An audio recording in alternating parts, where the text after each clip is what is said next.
That's what's happening to preborn children every day in this culture. Yes, I Because know. they're being murdered here in agree. Denver, and most are doing nothing about it. I agree. So I just encourage you to take action if you're not doing that already. Okay. Okay. Do you know where they're murdering babies here in Denver? Like where Planned Parenthood is and stuff like that? Yeah, or that's one of the places where they're murdering children. Where else? Well,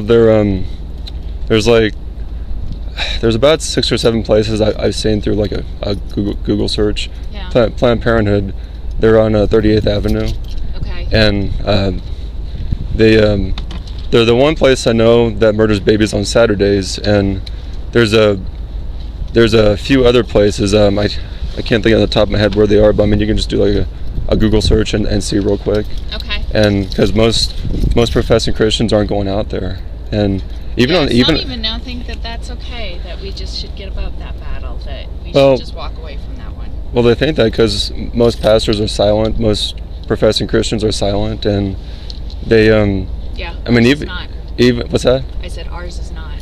Well, that's good. I mean, because the name is Brave Church, so I hope you're all brave enough to love God and love your neighbor. Yeah. And like, do you know how many people here go out to where they're murdering babies? I have no idea. Do you go out? No, I don't usually, but I have. Yeah, I've usually just try and put money where people are helping or trying to stop doing that. Well, I mean, that's good to put money towards those things, but we also need to put feet to our prayers and our actions and our money. And go out. I encourage you. I don't know what your schedule looks like during the week, but I know Saturday mornings people usually aren't working. A lot of people are not working and not in school. But even on Saturday mornings at Planned Parenthood, I was out there this past Saturday, and Were you? Yes, ma'am, and there was no more than a handful of Christians out there. Really? Yeah, and that's the problem. I mean, not just Saturday morning, but throughout the week. Yeah. And the pastors are silent about it for the most part, and most professing Christians don't talk about it. They don't want to think about it. And just think about the witness. Totally agree. Just think about the witness that presents to the world that you have a sidewalk that's basically empty. I was out there Friday morning, and I think it's Thursday or Friday morning. I was the only Christian out there, only person on the sidewalk at all, and that shouldn't be. And not only going out there, but demanding of those in office, Governor Polis and the legislature, the mayors. The reason that this continues is because those who profess to be Christians, they allow it, they tolerate it. Right.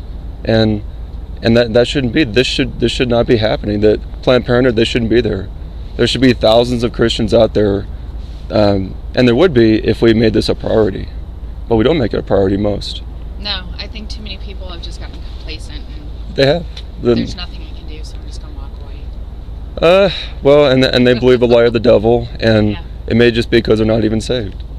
And a lot of people in these churches, they're actually murdering their babies. And if they're not going to Planned Parenthood or another place where they murder babies surgically on site, they're killing their children through hormonal birth control.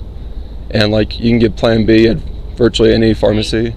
And I mean, hopefully no women here are using hormonal birth control, but they probably are. Maybe you don't even know it. And the churches and pastors are even more silent about that, because they know that there are mothers, women in there using hormonal birth control, and that children are dying through that because they're not able to implant to the uterine wall. They starve to death. They're deprived of the necessary nutrients for life.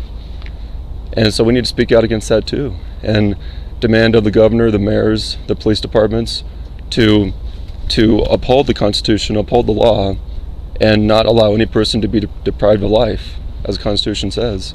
And we're just letting them continue to murder babies. I agree. God bless you. Yes, Thank you for ma'am. doing that.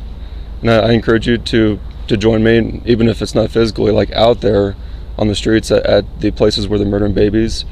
Just I do encourage you to do that, and to see what more you can do. Seek the Lord on what more you can do. Okay. And I will. Thank you for that. Yeah. Because we can all do more. I absolutely agree. And does a pastor here, or probably more pastors than one, since it's a big place, do they ever go out there, or do they take do they take action on behalf to rescue the preborn from murder? You know, I don't know what he does. I mean, I know he speaks about it, and he does. Even last week's sermon was, there is a sanctity of life, and whether that be because he was speaking out against Black Lives Matter and just that we are all one race and we are under God and every single person matters, whether that be the unborn, whether, you know, so I mean, last week he specifically spoke about that, so. Well, that's good, and I hope he'll put feet to those words, and because it's easy to say it in a sense, but it's harder to actually put feet to those words. Right. And I mean, that's why Planned Parenthood exists. I know. It's just too easy. And I actually, my brother-in-law and sister-in-law couldn't have children. They adopted. And who they adopted from was teenagers who refused to abort their babies because they knew that those were lives that mattered.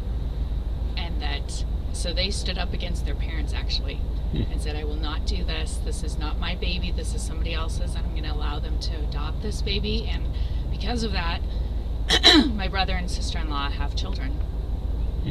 Praise God. And they were strong enough to, I mean, one of them was an 18-year-old girl and the other one was 16. And both of them took a stand. That's good. And we need to awesome. follow that example and take a stand against these places of death and against those in office who say it's okay to murder babies, and the Church of Jesus Christ says no, it's not okay, and we're gonna put an end to it now. We're not going to regulate abortion. We're going to abolish abortion. Totally. I would love to do that. Well, you can. I mean, that's what I'm doing. Yeah. And I'm working towards that. And you may think I'm just one person. Well, they're told us. It starts with one person. Exactly. Right? And we just have to. Flame. If we say and believe abortion is murder, we need to act like people are being murdered, and most aren't doing that. Yeah. It's just too convenient for some people.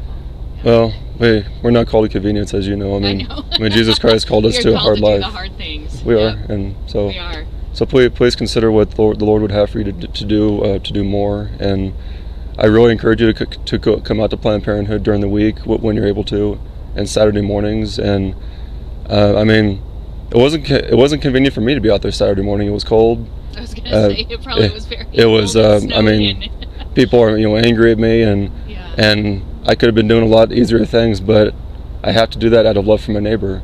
So I'm just saying, like, I'm not calling you or anyone else to do what I'm not willing to do. Like, we all need to do things that are not convenient for us or easy, comfortable. And that's what the Lord Jesus Christ has called his disciples, his followers, to do, is hard things. Yeah. So I'm Nicholas, and I'm Sarah. Sarah, It's nice to meet you, Nicholas. You as well, Miss Sarah. So please check out that pamphlet. Okay, I will. Thank you. Yeah. Have a great day. Yes, ma'am. You as well.